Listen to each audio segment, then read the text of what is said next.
ko mula ng SONA, binuksan na natin yung sumbong na pagsumbong sa Pangulong website para makareport ang taong bayan na diretso sa akin. At mula noon, nakatanggap na tayo nakatanggap na yung sumbong sa Pangulong website ng more than 20,000 na report na ibinigay. Kaya marami po sa ating mga na-imbestigahan na ay hindi po namin malalaman kung hindi nyo sinumbong sa amin. Napakahalaga ng informasyon na ibinibigay ng taong bayan sa ating pamahalaan na madaming informasyon na hindi namin makukuha kung hindi sa inyong sumbong. Kaya ipagpatuloy po ninyo yung inyong pag-report sa amin kapag meron kayong nakita na dapat tignan, dapat imbestigahan, dapat pag-aralan. Noong Agosto ay personal po na inspeksyon ang mga iba't ibang flood control project. Napunta ako sa Iloilo, nakapunta ako sa Kalumpit, at saka sa Baliwag. At doon maliwanag ay na isang mga halimbawa ng mga flood control project na hindi tinapos o ghost project talaga, hindi man naumpisahan at naging basehan ng ating pagtuloy-tuloy na pag-imbestiga. Noong September 2, nakumpiska ng Bureau of Customs ang 13 luxury vehicle ni Diskaya at dahil sa irregularity sa importation at sa documentation. Itong mga luxury vehicle na ito ay i-auction na. Ang pagkaintindi ko, merong 52 na i-auction next week at saka susunod na yung iba sa susunod na ibang linggo. Sa office naman ng Ombudsman, ano yung ating ginawa para pananagutin sa itong mga may gumagawa ng kalokohan. Sa office ng Ombudsman, nakapag-refer na ng reklamo ang DPWH. Dahil sa DPWH ito, noong September 8, dahil sa mga irregularidad sa 5 proyekto, base sa Special Audit Report at Fraud Audit Report ng COA.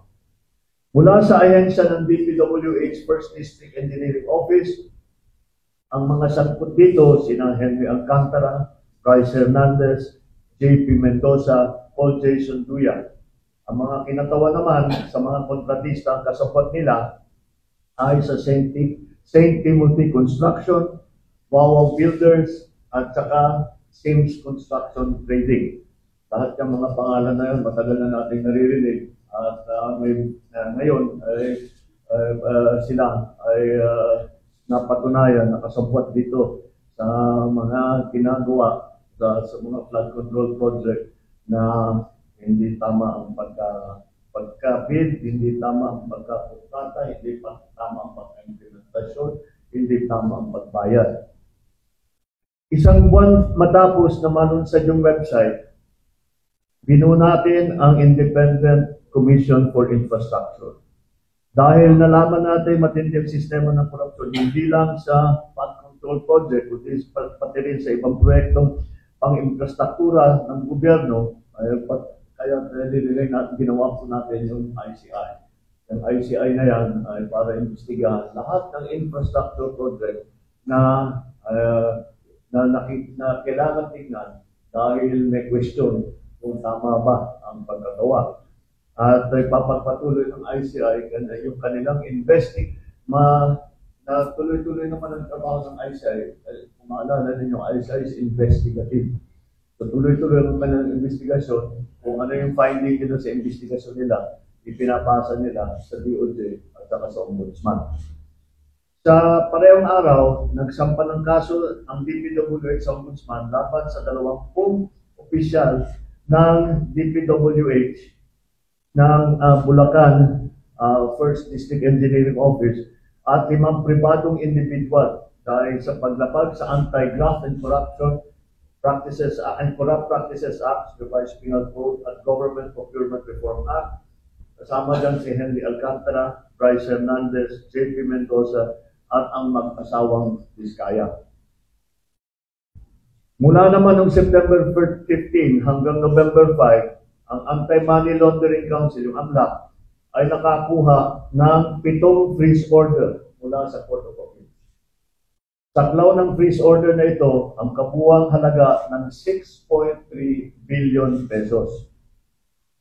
Nagsimula na ang Solgen na magbuo ng forfeiture case para itong 6.3 billion pesos ay mababawi ng pamahalaan at itong perang ginakaw ay maibabalik sa taong bayan.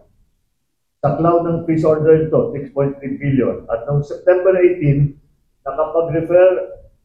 nakapag-refer tayo muli sa Office of the Ombudsman ng ikalawang batch ng mga kasong kriminal ukol sa dalawang maanomaliang proyekto. Ito ang kinakasangkutan ng 6 na opisyal ng DPWH at 2 pribadong kontratista.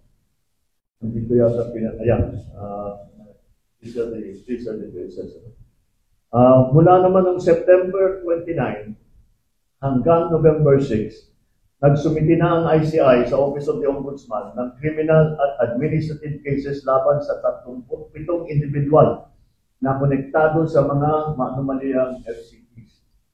Kabilang dito mga kasong graft and corruption, malversation, falsification, plunder, paglabag sa Code of Conduct for Public Officers. Samantala, nag-submit din ang DPWH sa Philippine Competition Commission ang 12 kaso ng bid manipulation at bid rigging noong October 3. Kinasasangkutan ng 6 na pribadong kumpanya. Dito pa lang sa mga kasong ito, makakabawi tayo ng 3 hanggang 5 bilyong piso ang penalty na pag sinama-sama natin lahat ng penalty na lahat ng kaso ng mga bid rigging. So far, meron pang idadagdag yan sa kasalukuyan pa lang yan, ay makakabawi tayo ng 3 to 5 billion pesos in terms of fines. Nito na mga October 23, nagsampa ng kasong malversation at paglabag sa Anti-Graft and Corrupt Practices Act ang DPWH laban sa 21 opisyal ng DPWH La Union La Union 2nd District Engineering Office at Davao Occidental District Engineering Office at 4 na pribadong individual. Moises Tabucol ng Silverwoods Construction Corporation, Alvin Diego ng Silverwoods Construction Corporation, Maria Roma Angeline Rimando ng St. Timothy Construction Corporation, Cesara Rowena Discaya ng St. Timothy Construction Corporation. Ang sabi ni Ombudsman Remulla ay meron ding person of interest in the person of Congressman Eric Yap na dating Committee on Appropriations Chairman mula 2019 hanggang 2022. Nito namang November, sinampahan ng DPWH ang 6 na kumpanyang ito at 3 kaso ng bid manipulation at bid rigging. Mula naman November 16, nagsampa naman ang Bureau of Internal Revenue, BIR natin, ng 10 kaso sa DOJ laban sa mga opisyal ng DPWH at mga kontraktor. Umaabot sa 8.86 billion pesos ang kanilang tax liabilities. Ito ang mga tax na ang buwis na hindi nila binayaran at nakita ng BIR upon investigation. At ngayon, nakasuhan na yun sila upang mabawi ang kanilang utang sa gobyerno dahil sa buwis na hindi nila ibinayad. At siyempre, may mga kuntayan dahil sila hindi nagbayad. Ito ay tax liabilities na sangkot sa mga kasong tax evasion at failure to file accurate information. Tinutukan din ng administrasyon ang mga reforma para sa mga ahensya upang matiyak na magagampanan nila ang kanilang mga tungkulin at maiiwasan ang mga anomalya at irregularidad sa mga proyekto. Sa Public Works, sa DPWH, nagpatupad ng blacklisting mula sa mga kontrata ng gobyerno sa lahat ng kontratistang sangkot sa ghost or substandard na mga proyekto. Noong October 23, formal na nakipagtulungan ang ahensya sa AMLAC upang mabantayan at maibalik ang pondo ng bayan na nawala dahil sa korupsyon. Naglabas ito ng special issuance of the construction materials price data noong October 23. Layo nitong pababain ang mga presyo ng mga materyales para sa construction ng mga proyekto ng pamahalaan. Aabot sa 50% ang maibabawas sa presyo upang maiwasan ang overpricing. Dahil talagang titignan natin, market price na. Hindi pwedeng ibahin